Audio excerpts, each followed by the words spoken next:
Well, welcome to this mini class session on decision making. Thank you very much for joining us.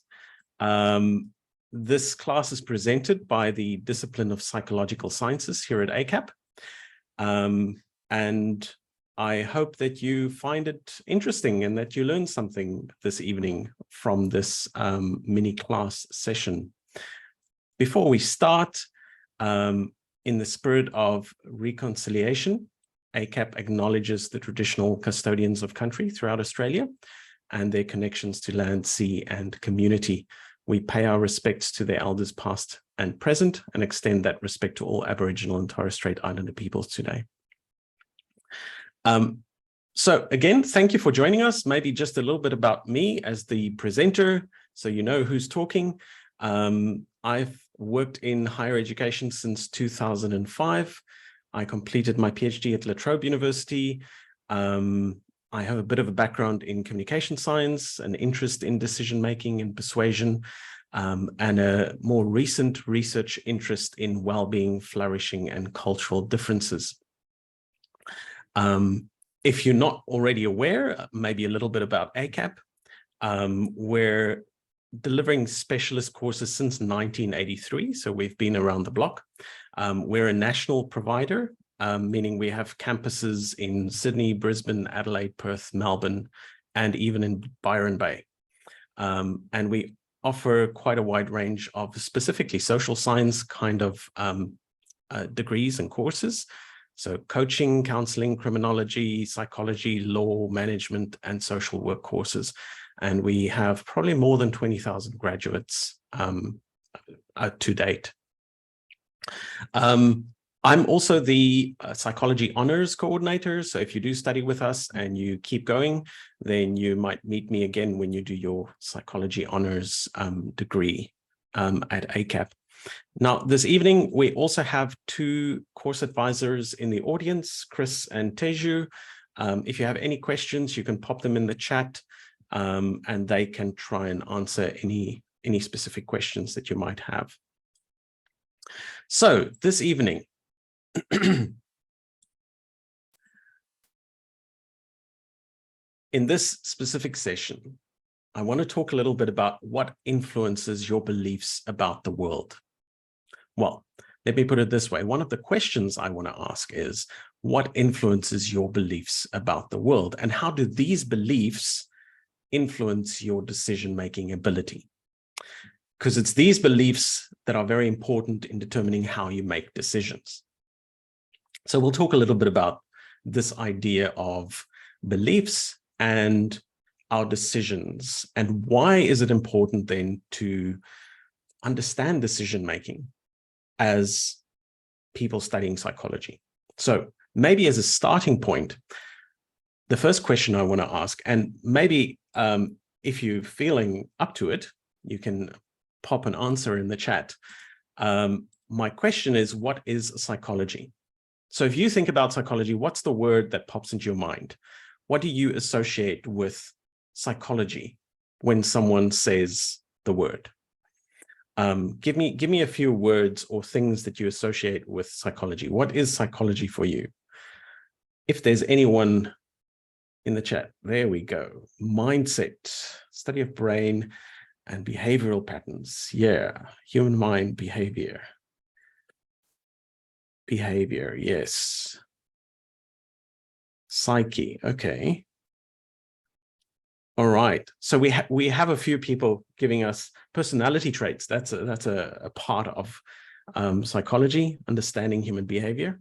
All right, it seems people have a bit of an idea, especially when it comes to human behavior. Yeah, cognition as well.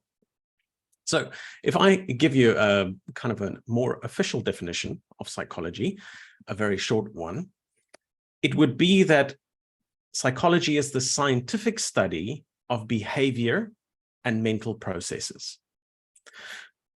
So it's helping us understand how we think, how we feel, and how we act.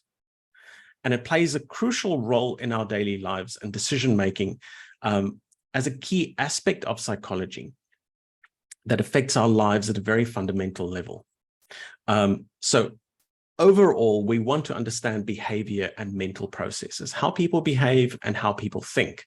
And as a result of thinking, how we feel and think, basically. So that's psychology. Now, why is it important to understand decision-making then? What is decision-making to psychology? So decision-making is a fundamental aspect of human behavior. By studying how people make choices, we gain insight into the underlying cognitive processes, the emotions, and the social influences that drive our actions. So we can help people make better choices in various aspects of their lives, from personal relationships to career decisions. And this understanding can lead to improved well-being and success as well. So there's lots of areas where it's quite important, even in understanding some psychological disorders like anxiety and depression. It can affect decision-making processes. So studying decision-making in psychology can even help clinicians develop targeted interventions and therapies that address these issues and improve patients' health, mental health and well-being as well. So decision-making is quite an important part of understanding how people think and behave. It's an integral cog in the machine when we want to understand human behavior and human thinking. So that leads me to my next weird question, and that is, do we have two minds? You might say, no, we only have one mind. But to understand how we make decisions, understanding the idea of two minds helps us explain how we make these decisions. So to better understand this, we need to understand how we think. And philosophers and scientists have been grappling with the idea of multiple minds for millennia, in order to try and explain how we think and make decisions. So this is one of the ways that we try and explain how we make decisions and how we think, is the idea of two minds. For example, Plato suggested the allegory of the chariot. Sorry, I have something in my view here. Just get this away. Plato suggested the allegory of the chariot to describe the human soul, or the psyche. And the chariot is pulled by two horses, one representing noble and rational aspects of the soul, or rational modesty, and the other symbolizing passionate and unruly aspects. And the charioteer then represents the intellect, which must manage and balance these two opposing forces to achieve harmony and make wise decisions. So that was his kind of original idea of how we think, how the mind kind of works, is proposing this idea of two minds. Now, more recently, well, not very recently, but you've probably heard of Sigmund Freud, the father of psychoanalysis, and one of the early kind of pioneers in the field of psychology. And he also suggested that the mind consists of different kind of aspects. So he suggested the id, which is the primitive instinct, the superego, which is the conscience, and the ego. And the ego is this balance between the other two. Very similar to what Plato actually suggested, where the intellect kind of manages the two parts. He's suggesting the ego kind of manages the two parts. So that's one of the kind of original ideas about these different minds that we use to think. Now, more recently, we have the Nobel Prize winner, Daniel Kahneman, who suggested a two-tiered thinking system. And he talks about fast and slow thinking. And he actually wrote a book on thinking fast and thinking slow. And he explores these two systems of human thought. So system one relies on intuition, your emotions, and kind of an automatic response, while system two involves deliberate, logical, more effortful reasoning. And in the book, he examines the biases and heuristics that arise from this interplay between these systems of thought, and how these influence human decision-making and judgments. And we'll consider some of these heuristics and biases a little later, because that's a very integral part of how we actually make decisions, is the biases that influence us. So there are many theories about conscious and about our conscious and unconscious mind, or the automatic and analytic way of thinking. And all of these theories try to explain what we see when we study people and how they make decisions. So it's ways of trying to make sense of how we make decisions and how we think as part of that decision-making process. Recently, I found a very good example of someone trying to explain the thinking process based on these two mind system. And it comes from a new book by Tim Urban, and you might have heard of him. He's done a TED Talk as well, very interesting blogger. And he wrote this book, What's Our Problem? A Self-Help Book for Societies. And he provides a brilliant way to imagine how these higher and lower minds influence the way that we think and make decisions.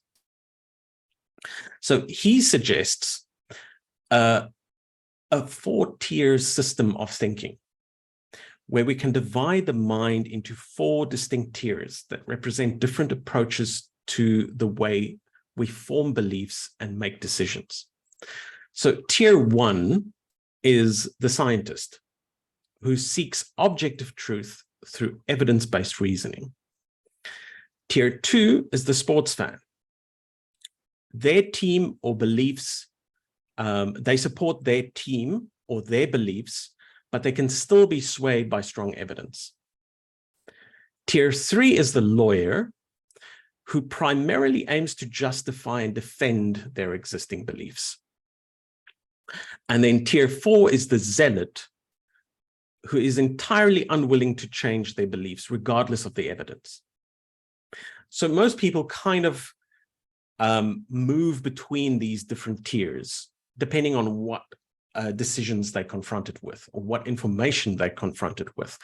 I guess on some level, we all strive a little bit for tier one, which is the more higher mind scientist way of thinking. But if we're honest with ourselves, we probably usually around the sports fan lawyer kind of range in our reactions to most things. So to better understand this a little bit, let's look at two examples. Here's a first example. How do you react when confronted with this kind of decision? And I kind of chose this as an example because I know everyone has an opinion on this, even if they think they don't. So the city wants to remove mandatory bike helmet laws. How do you vote on the issue? And what is your immediate reaction to hearing that the city wants to do this? So if you're the scientist, your reaction would probably be, what does the evidence say? If you're the sports fan, you might say, I'm sure the evidence is on my side. If you're the lawyer, you might say, it's obvious we should keep the law. It's a good law. Let's keep it. If you're the zealot, you might say, who is so stupid to propose something like this? I'm not voting, or I'm not voting for this. So we all have a different kind of reaction. We'd like to think that we approach most situations like the scientist, as I said. We're rational. Consider the evidence. We're open to the outcome being whatever the evidence reveals. However, in real life, our lower mind has a much bigger influence than we'd like to admit.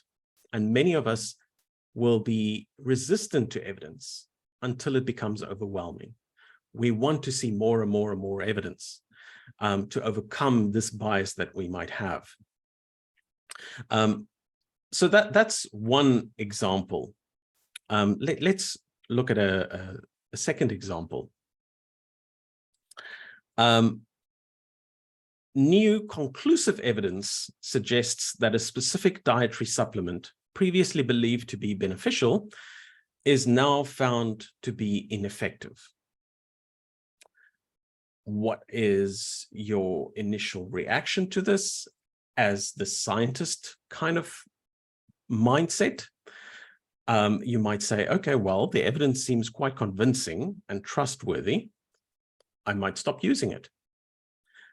The sports fan might say, I'm not sure I'm convinced. Is there more evidence? Not an unreasonable stance to take. The lawyer might say, I'm sure it's still effective. Look at these cases. And the zealot might say, no way it's ineffective. Every generation my family used it. I'll keep using it. I don't trust the research. So very different reactions from all of these tiers. And it's clear from these examples that we're assuming that there, that there is information available that can be trusted to help make these decisions. What happens when we don't know who to trust? Because if you approach it from the scientist perspective, you need trustworthy information to be able to make that decision. But how sure can you be about the trustworthiness of the information? So trust is a very important part of the whole information process and how you make decisions. And I guess we've all kind of experienced lately in society in general that trust seems to be breaking down, especially in institutions that we have previously had a lot of trust in. There's large groups of people who don't trust these institutions anymore. And that leaves us in a predicament, because then what information can we use to base these decisions on them? Because trust is vital. So how do we determine trustworthiness of the information? Because it's so important. So trustworthiness plays a crucial role in thinking and decision-making, because it influences the sources of information and the perspectives people consider when evaluating a situation. And if you kind of link that to our previous example of the helmet laws, a person with a scientist mindset would seek what they consider to be trustworthy sources of information, like peer-reviewed studies, expert opinions, reliable data. But a zealot mindset tends to place trust in sources that align with their deeply held convictions, often disregarding or distrusting sources that present alternative perspectives or evidence. So the way people prioritize or evaluate trustworthiness varies depending on their tier of thinking, which can then affect the quality and the flexibility of their decisions. Now, here is a kind of I guess, a disturbing example. I came across this on my Twitter feed the other day, of a group that I guess they call themselves, they're part of QAnon. And they tweeted that there's good news, 1 million children has been freed from tunnels under Australia. They report back on how the evil global's calls plan to make Australia the command center has failed. Tunnels has been cleared as we speak. And you kind of get a sense that someone who believes something like that probably falls into a zealot category, because the information that they base that kind of rhetoric on is completely false to any logical investigation. We know that it's physically impossible for 1 million children to be in tunnels underneath Australia. And yet someone proclaims that as normal kind of truth. And even Dr. Carl in his reply tweet said that he's really confused by this. Are there really people who truly believe that 1 million children were freed from tunnels under Sydney? How do you get to that kind of point? So I guess when it comes to these tiers of thinking, we're always kind of in the middle, and quite often when we look at the extremes, the scientist and the zealot, we see them as extreme, and we think, well, obviously you can't think like that, but it goes both ways for the scientist and the zealot as well. So it's interesting and important to kind of keep in mind this idea of two minds, and the different ways that we approach making decisions based on the fast and slow kind of thinking, or the more analytical thinking, or non-analytical thinking. Now, there are quite a few things that can derail our thinking. And a lot of these are kind of intuitive. We're aware that these things influence our thinking. So emotions, for example, we all know that if we're in a certain emotional state, our decision-making might be different to when we're in a different emotional state. Cognitive load can influence it. Social pressure, if a lot of pressure is put on you, you might make different decisions than otherwise. Stress and fatigue can also affect how you make decisions. If you don't get enough sleep, you might be making different decisions. So these are all kind of intuitive. But heuristics and biases is something that people don't always consider when they think about influences on their decision-making process. So I want to just quickly focus a little bit on heuristics and biases. And what are they? How do they influence our thinking and decision-making process? So thanks to these two gentlemen, Kahneman, the Nobel Prize winner, and Tversky, they studied this quite extensively. And Kahneman's research challenged the traditional assumption that people always make rational and optimal decisions, and instead demonstrated that people's decisions are often influenced by cognitive biases and heuristics. So they kind of proved that, hey, we're not as rational decision makers as we think we are. Here are all these different things that influence our decisions that we're not always aware of. So a lot of this research is based on what they came up with initially. So if we look at heuristics and biases, let's look at heuristics first. What is a heuristic? A heuristic is a cognitive tool that helps us simplify complex problems. Now, how's that different to a bias? A bias is a systematic error or distortion in our thinking or decision-making process. So heuristics can lead to biases, but they can also be used to counteract biases and improve our decision-making. So let's look at two main heuristics: the availability heuristic and the representativeness heuristic. So the availability heuristic, we've all experienced this. It's easier, the easier it is for us to recall instances in which something has happened, the more likely we will assume it is. So for example, if someone is asked to estimate the likelihood of a plane crash, their judgment is heavily influenced by recent news reports of plane crashes. Even though the actual probability of a plane crash is quite low, the availability heuristic may make people overestimate the likelihood of such an event based on how easily they can recall examples of plane crashes from the media. Maybe you just watched a documentary on Netflix on MH370, and your likelihood of judging then that plane crashes are more likely might be higher because of this availability heuristic then. Now, this is a useful heuristic, but it's problematic when the media distorts this recall. So it can become a vicious feedback loop too. People see things in the media, they think these issues are prevalent, and then they talk to their politicians to do something about the issues. And the politicians then start working on this problem because it's what their constituents are talking about the most. And as a result, it gets more airtime in the media. So it becomes a little bit of it creates a feedback loop. And we can also get biases as a result of this heuristic, like the recency bias, for example.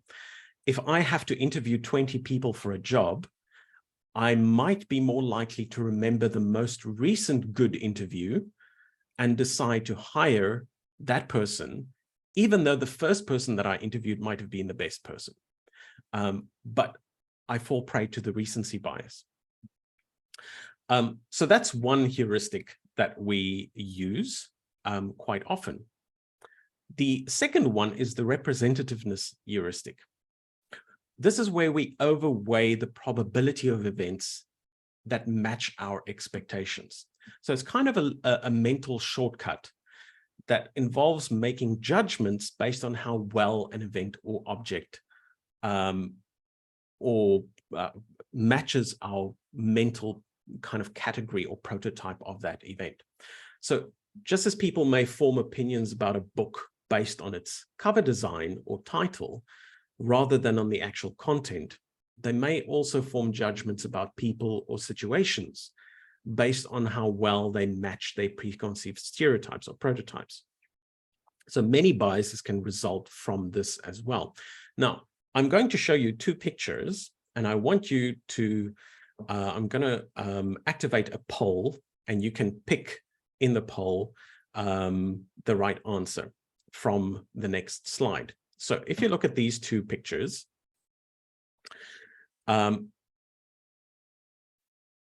who is the nurse? Choice 1, the left, or choice 2, the right? If your life depended on making the right decision, who would you choose? This is very interesting.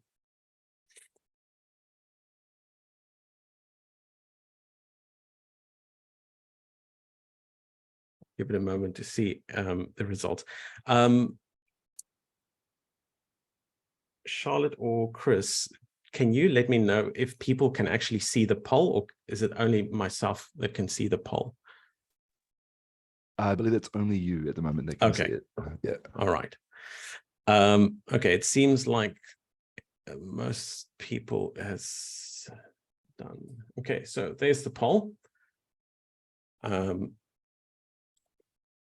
Can people see the poll? No. Okay, well, I'll tell you what the poll says. 70% of people say the nurse is on the left, and 30% of people say the nurse is on the right. Now, that is, to me, an unexpected result, but let's do the next one. Who is the building contractor?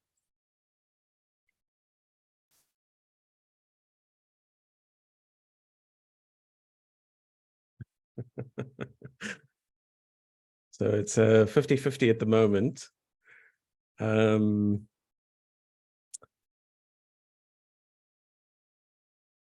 It seems we're getting to most people saying the right is the building contractor. I'm wondering if you guys are seeing the correct picture on the correct side that I'm seeing. Okay, so the poll seems to have stopped there. On the right, 54%, on the left, 46%. So most people say the building contractor is the person on the right. That's interesting. A little unexpected. In many instances, it might cause us this heuristic to make the wrong choice, but generally heuristics help us make decisions faster and more reliably. If we had no idea what the answer to these questions are, then we might not have encountered many building contractors or nurses in our lives before. Our experiences, however, can skew this decision. And it can make us dogmatic in our judgments about the roles that people should have in certain professions. So maybe some people voted because they want to vote against the stereotype of that profession with that kind of person, which is fine. But other beliefs might also influence our expectations of a question like this. So it's interesting what people would choose in that kind of poll. I'd be interested to hear, I guess, why people chose what they chose, but we'll leave that for another time. So lastly, I want to talk a little bit more. So we've talked about two heuristics. I want to talk a little bit about the biases. So let's explore some biases that are messing up our decision making.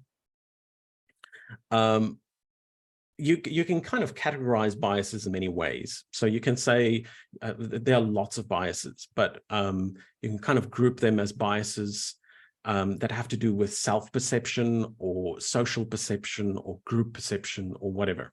They can be grouped in different ways. So I don't expect you to be able to see all the detail here, but there are many kind of classified biases. One of the ones that everyone kind of knows is, for example, confirmation bias.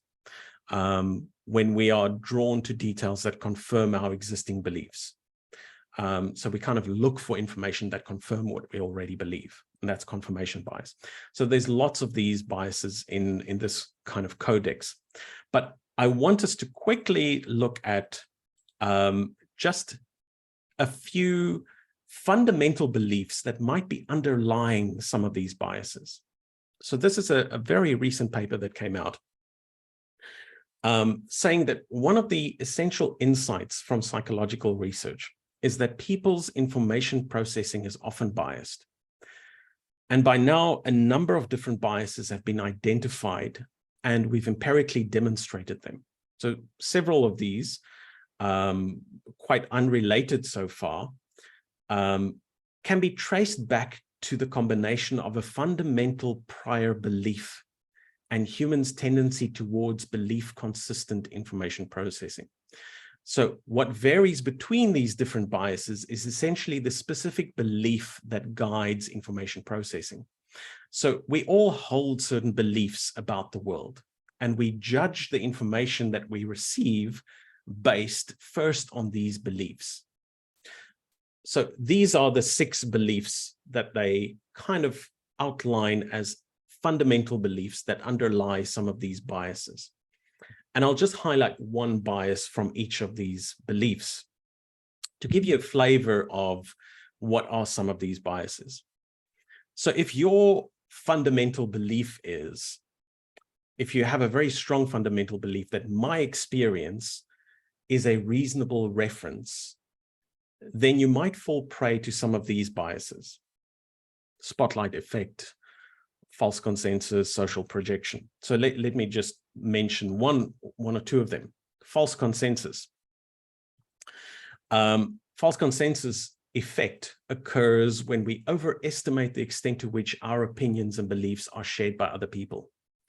So for example, if we enjoy a specific genre of music, we might assume that most people also like that music. So we might act in a way that might annoy other people, blaring our music loudly for everyone to hear, because we fall prey to this false consensus, because our fundamental belief is that my experience is a reasonable reference. Or social projection. The idea that to judge others, or the tendency to judge others as similar to ourselves, even when they might be significantly different. So we might think everyone shares our political views or moral values, leading to misunderstandings and conflicts. We often see this in politics as well. Some people are convinced that everyone else sees the issue the same way that they do, until we all vote on it and they realize, oops, I'm actually in the minority. They fall prey to this bias. They believe that their experience of the world was a reasonable reference when it wasn't actually. So that's the first fundamental belief. The second one is the belief that I make correct assessments of the world. And you might fall prey to, for example, the bias blind spot. And this is a very pernicious bias, because it's the belief that you're less susceptible to biases than other people. So we might think we make objective decisions while assuming that other people are influenced by their biases. I'm right, they are wrong. A very difficult bias to overcome in our decision-making. Then, thirdly, the fundamental belief of I am good. And you might fall prey to the bias of the better than average effect. In fact, a lot of people fall prey to this bias. The better than average effect is when we believe we're above average in various skills or traits compared to other people. So for instance, most drivers think they're better than the average driver, which is statistically impossible. So they're probably falling prey to the better than average effect. There is the idea or the belief that my group is a reasonable reference.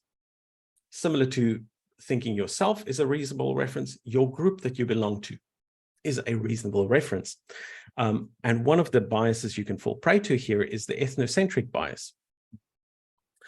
When you give precedence to when we give precedence to our own group's perspective, sometimes at the expense of understanding or respecting another group's viewpoint. So it goes back to that fundamental belief of my group is a reasonable reference, your group is not a reasonable reference. Another fundamental belief, my group or members are good. Just like I'm good, my group is good. And that leads to certain biases. So for example, the intergroup sensitivity effect, which basically just says you're okay with criticism from people inside your group, but you're not okay with criticism from people outside your group. And you can sometimes see this in the workplace as well, where people working in your unit, it's okay if they give you feedback, but it's not okay if someone in another unit gives you the same kind of feedback. So your people are good. They can kind of criticize you, but other people can't. That's another bias. Second last one, or the last one, actually, sorry, the sixth belief, fundamental belief, is that people's attributes, not the context, shape the outcomes. And this is a very interesting bias, the fundamental attribution error or correspondence bias. The error is when we attribute other people's behavior to their personality rather than to the situation. So when we do something, we have a good reason for it. When someone else does the same thing, we judge them as being a bad person. So if someone cuts us off in traffic, we might think they're a bad person rather than considering that they could be in a rush or an emergency or any of those things. But for example, when we're late for a meeting, we have very good reasons. When someone else is late for a meeting, we assume that they're being lazy or it's something wrong with their personality. They're just always late. So this is a very important kind of bias to consider in our decision-making process. Where do you attribute the cause of the behavior when you see it? Now, these are all interesting to consider. And looking at all these effects on our thinking, the natural question is, how do we improve our thinking? How can we make sure that we make better decisions? So there are a few ways, and I'll highlight three main ones to end us off with. So to improve our thinking and decision-making, it's essential to cultivate self-awareness and reflection. we need to recognize our biases. And recognizing our biases allows us to mitigate their influence on our decisions. Some strategies to overcome biases include seeking diverse perspective, engaging in critical thinking, and practicing empathy to understand others' viewpoints. So when we seek diverse perspectives, it helps make better decisions by incorporating various opinions, other people's experiences and ideas, and it reduces the risk of blind spots and groupthink. When we engage in critical thinking, it promotes rational and objective evaluation of information. It allows for well-informed decisions. And when we practice empathy, it helps us understand other people's viewpoints better, which fosters collaboration and holistic decision-making. So remember that this journey to better decision-making begins with recognizing our biases and taking steps to try and mitigate their influence. So I hope that gives you a little bit of an idea of some of the influences on your decision. And I thank you for joining me today. I realize that you might be at a point where you need to decide to study further. And I hope that this presentation has helped a little in clarifying your own decision-making process, maybe as you go on that journey. If you have some time, the team has asked me to just put this slide up. If you can take a short little survey, it's 7 questions, and you can go into a draw to win one of 2 $50 vouchers if you do this survey. Just to help the team improve some of these presentations. And I think Chris has also posted in the chat a link that you can just click on to do this little survey. And I guess if you have any questions, you're welcome to get in contact with me as well. I'll give you time to ask questions now as well. But there's details for a course advisor as well, if you want to contact someone for study at ACAP, or if you're just interested in more specific psychology questions, you're welcome to contact me as well. Daniel.Plooy@acap.edu.au.